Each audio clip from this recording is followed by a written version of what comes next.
하나님의 말씀 함께 먼저 찾아보기 원하는데요. 누가복음 2장 8절에서 14절 말씀까지입니다. 그 지역의 목자들이 밤에 밖에서 자기 양떼를 지키더니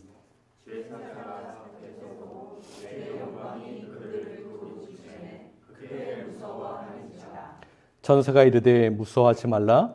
보라, 내가 온 백성에게 미칠 큰 기쁨의 좋은 소식을 너희에게 전하노라. 오늘 다윗의 동네에 너희를 위하여 구주가 나셨으니 곧 그리스도 주시니라. 너희가 가서 강보에 쌓여 구유에 누워 있는 아기를 보리니 이것이 너희에게 표적이니라 하더니 보려니 수많은 천군이 그 천사들과 함께 하나님을 찬송하여 같이 읽겠습니다. 지극히 높은 곳에서는 하나님께 영광이요 땅에서는 하나님이 기뻐하신 사람들 중에 평화로다 하니라. 네 번째 촛불이 켜졌습니다. 암흑 속에 잠겨있던 이 세상에 생명과 빛으로 오신 주님의 그 빛이 어두움을 물리치고 점점 밝아져 갑니다.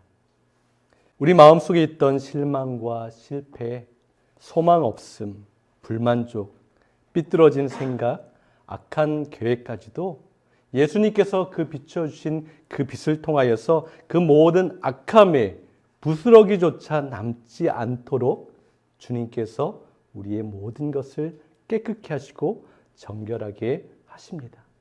이것이 참 놀라운 은혜인 것 같아요. 이 네 번째 촛불의 의미는 만남과 화해라고 합니다. 하나님과의 깨어진 관계, 하나님을 지극히도 오해하고 멀리 떨어져 있었던 우리들을 찾아오시는 하나님의 은혜. 여긴 표적이라고 말했잖아요. 예수님께서 오시는 것이 표적이었고 사인이었어요. 우리를 위해서 오신 그 하나님의 놀라운 은혜. 예수님께서 우리를 찾아오셔서 그 깨어졌던 관계를 다시 회복하게 하시고 하나님의 놀라운 만남을 이루어 주십니다. 예수님께서 인간의 몸을 입으시고 이 땅 가운데 오셨잖아요. 아기 예수님으로 오셨는데 예수님께서 이 땅에 오셨을 때 수많은 만남들이 이루어집니다. 그런데 그 만남이 참 독특해요. 일반적인 생각과 판단으로 볼 때는 그렇게 만남이 이루어져도 될까라는 생각을 하게 되는 모습이 있습니다. 그래서 그 만남들이 우리에게는 참으로 큰 위로가 됩니다. 하나님의 은혜 안에 더욱더 깊이 들어갈 수 있는 복을 우리에게 내려주고 계세요. 먼저 마리아와의 만남이 이루어집니다. 예수님께서 마리아, 동정녀 마리아를 통해서 이 땅에 오셨는데 마리아가 하나님의 은혜, 성령의 잉태케 하심을 통하여서 예수님을 탄생하게 하죠. 마리아는 같은 동네에 살고 있었던 요셉과 약혼을 하고서 결혼 준비를 하고 있었던 여인이었어요. 당시에 어떠한 그러한 시대의 모습을 보면 마리아는 15살에서 18살 정도 되었을 것이라고 생각이 됩니다. 그때 이 어린 마리아에게 천사 가브리엘이 찾아와서 하나님의 말씀을 전달합니다. 400년 동안 사라졌던 하나님의 음성, 하나님의 말씀. 400년 동안 침묵했던 그 하나님의 말씀이 이 어린 소녀에게 주어지고 있는 거예요. 누가복음 1장 31절을 보세요. 천사가 찾아와서 마리아에게 이야기합니다. 보아라, 그대가 임신하여 아들을 낳을 것이다. 그의 이름을 예수라고 하여라. 이 세상을 구원하실 하나님의 아들, 보좌의 모든 것을 버리시고 이 땅 가운데 낮아질 대로 낮아지셔서 오신 그 예수님이 바로 마리아라는 한 여인을 통하여서 이 땅에 오셨어요.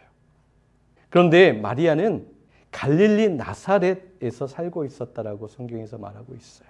이 갈릴리 나사렛이라는 동네가 산골 아주 외진 변두리의 작은 마을이었어요.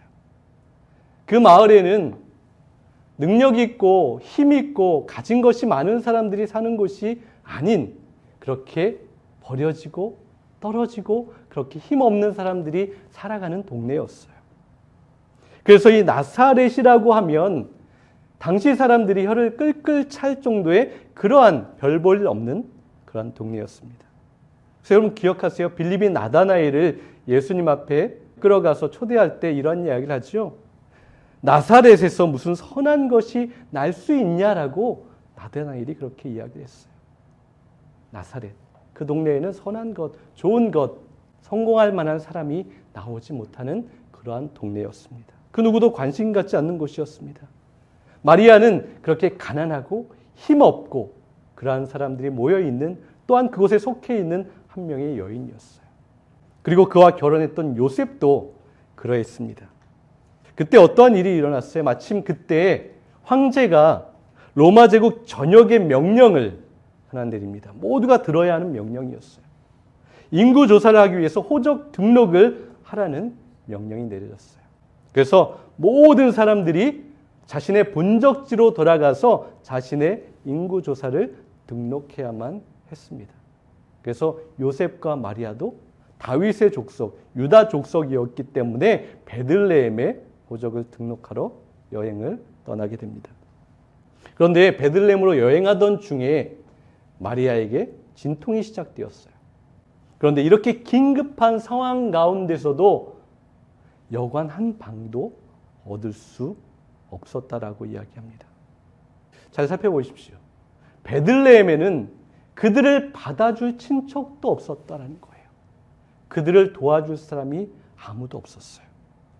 만약 그들이 돈이 많았거나 든든한 백이 있었거나 사회적인 영향력이 있었다면 여관방 하나 얻지 못했겠습니까? 그런데 그들은 그러한 힘도 없는 사람들이었어요. 예수님께서 이 땅에 오실 때 비참하고 그렇게 슬픈 장소로 그러한 시간 가운데 오셨다라는 것을 우리는 알아야 합니다. 힘도 없고 가진 것도 없고 의지할 것도 없는 산골 마을에 살고 있는 그 가난한 부부를 통하여서 예수님께서 이 땅에 오셨어요.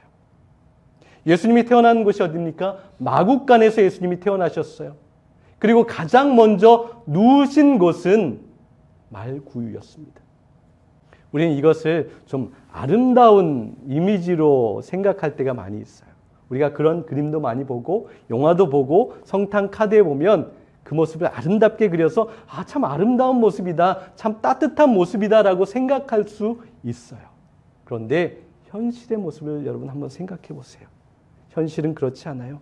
비위생적이고 냄새가 고약하고 축축하고 눅눅한 가축이 머무는 그 공간에서 출산을 해야 했던 마리아의 심정이 어떠했을까요?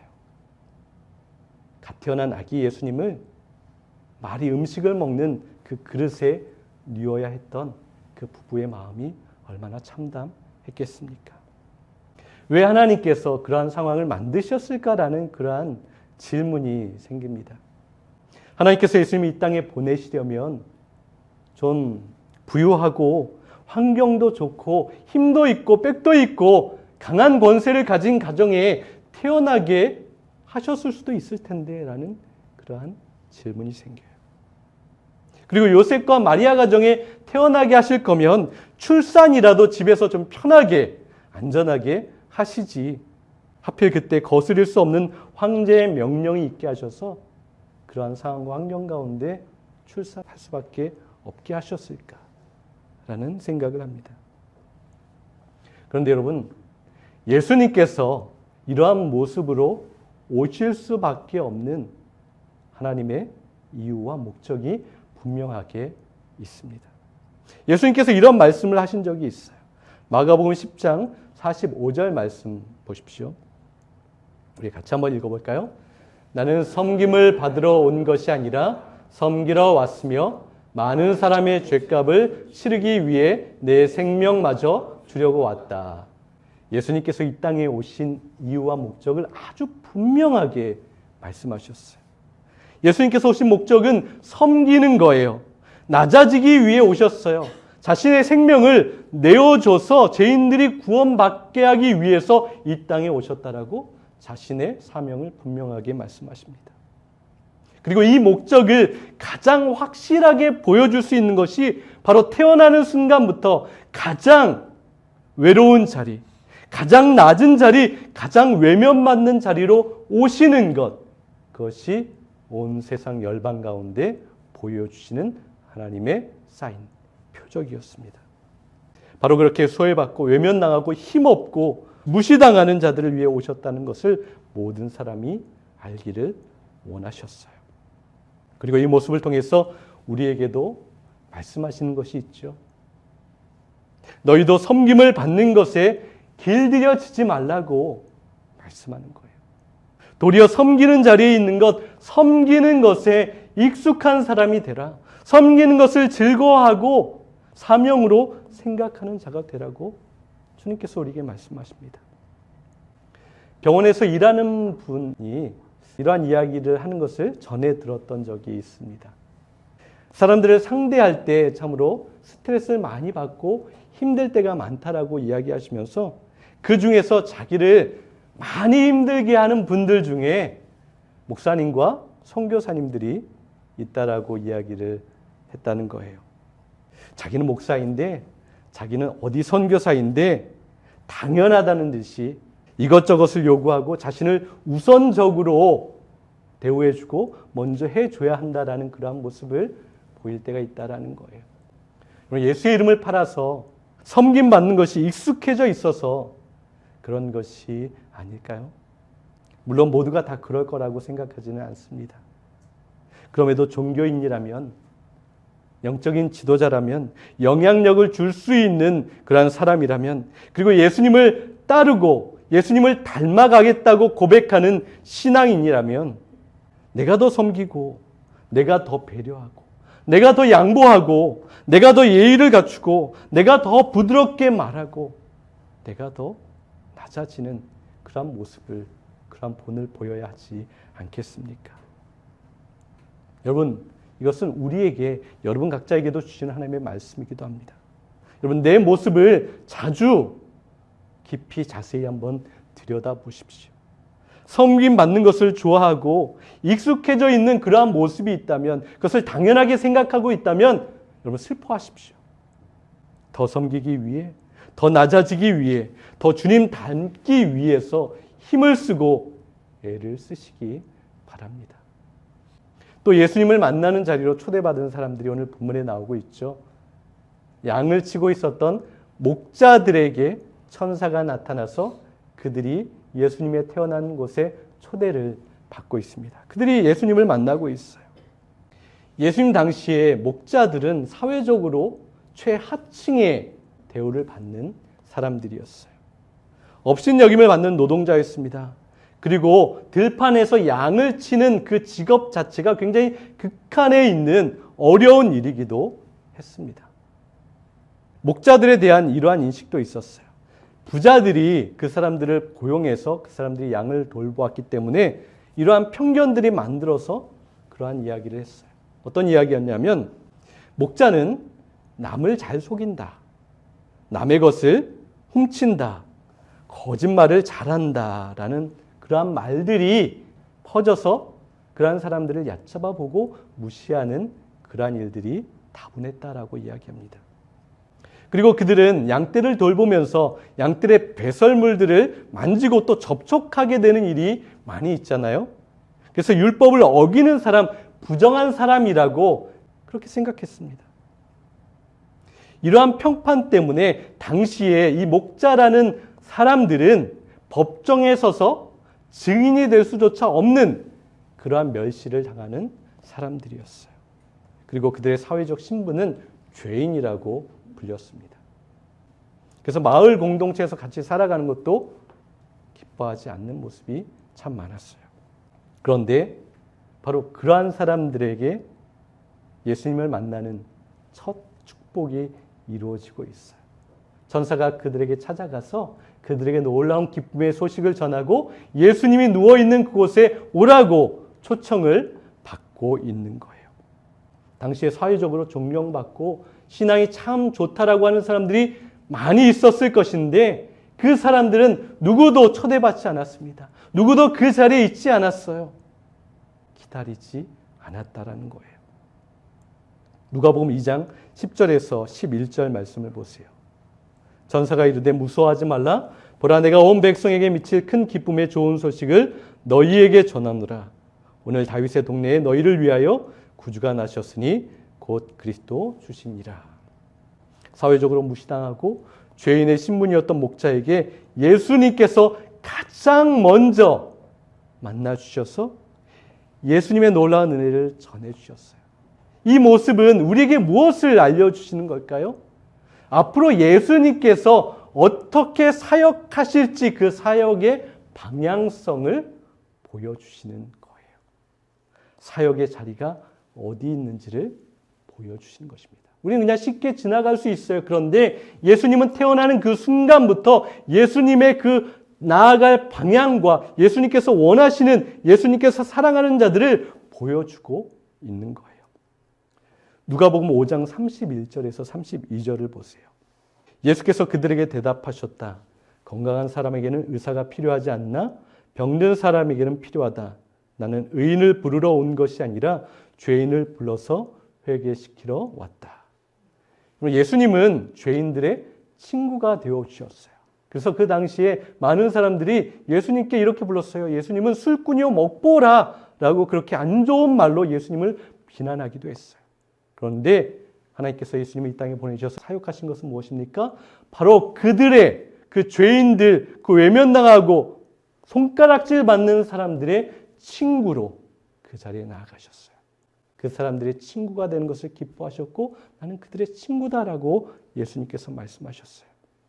그리고 예수님 언제나 그들을 초대하셨고 그들의 손을 잡아주셨고 그들과 함께 식탁의 자리를 누리셨습니다. 그들의 상처 아픔을 싸매주셨습니다. 아무도 들어주지 않는 그들의 이야기에 귀 기울여 주셨어요. 많은 사람들은 그냥 귀로 흘려버리는 그들의 마음 아픔을 다 들어주셨어요.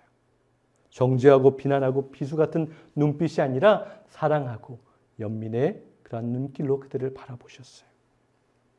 누구도 친구 되어주지 않는, 친구 되기 싫어하는 그 사람들에게 먼저 다가가셨어요. 여러분 그렇다면 우리가 손 내밀어주고 우리가 주님의 마음을 가지고 나아가야 할 대상은 분명합니다.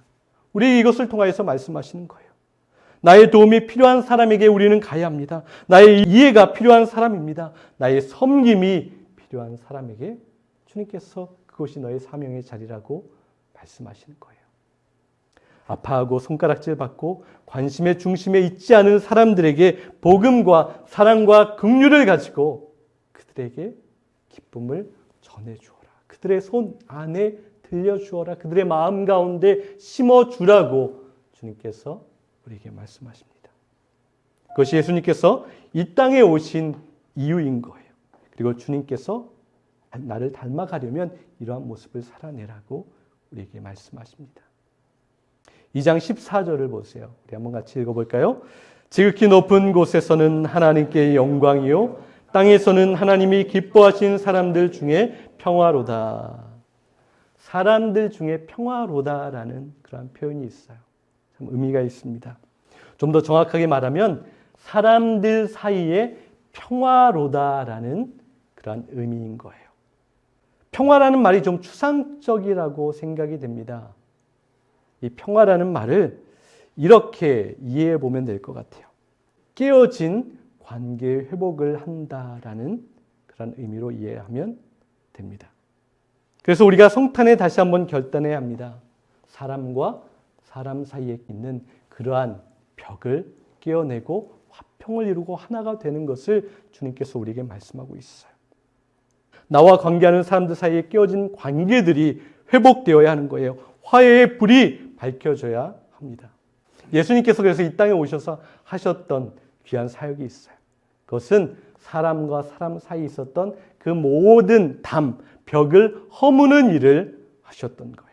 먼저 하나님과 사람들과에 있었던 그 벽을 허무셨습니다. 그리고 사람과 사람들 사이에 있었던 그 악한, 그 잘못된 벽들을 다 깨시고 평화를 이루셨던 거예요.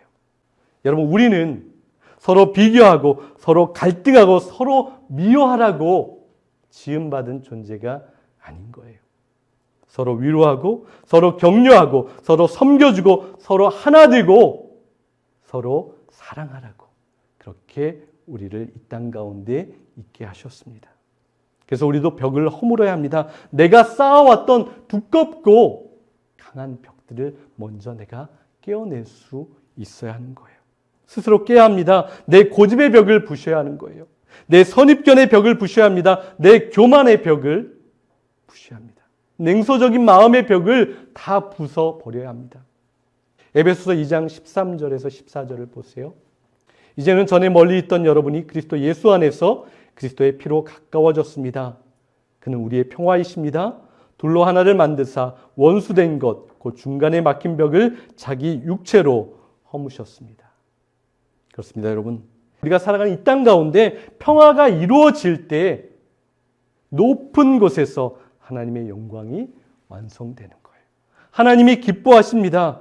우리가 매일 부대끼며 살아가는 사람들과의 사이 가운데서 화평이 이루어질 때, 관계가 회복되어질 때, 하나님을 한 방향으로 같이 바라보며 나아갈 때 하나님께서 기뻐하시고 천국에서는 잔치가 벌어진다라고 우리에게 말씀하고 있어요. 우리를 만나기 위해 오신 주님을 다시 한번 여러분들 기억하십시오. 그 만남의 방향은 언제나 연약한 자들을 향하여 있었습니다. 우리의 만남과 방향과 사역도 지향점도 바로 거기에 있어야 하는 거예요. 물은 위에서부터 아래로 흐르는 것이죠. 하나님의 사랑도 그렇게 흘러갑니다. 우리의 관심도, 우리의 사랑도, 우리의 긍휼도 그렇게 주님께서 원하시는 그 방향으로 흘러가야 하는 거예요. 거기에서 하나님께서 만나게 하시는 그 사람들을 만나고 하나님의 영광을 드러내는 것입니다. 그리고 우리가 삶의 자리에서 관계하며 살아가는 모든 사람 가운데 화해와 평화, 회복되는 관계가 이루어져야 합니다.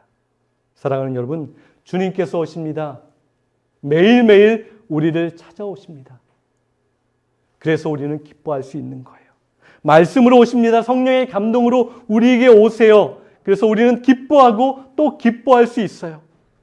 2000년 전에 이 땅에 오신 예수님, 그것으로 끝나는 것이 아니라 다시 오시겠다라고 우리에게 약속해 주셨어요. 그래서 모든 성도는 마라나타, 주 예수여 어서 오시옵소서라는 그런 고백과 믿음으로 하루하루를 살아가는 것입니다. 우리의 기쁨이 되시는 주님을 그렇게 감사함으로 기다릴 수 있기를 원합니다. 그렇게 한 주간 주님께서 주시는 기쁨, 마음에 품고 만나는 모든 사람들과 평화를 이루며 살아내는 저와 여러분 될 수 있기를 간절히 소망합니다.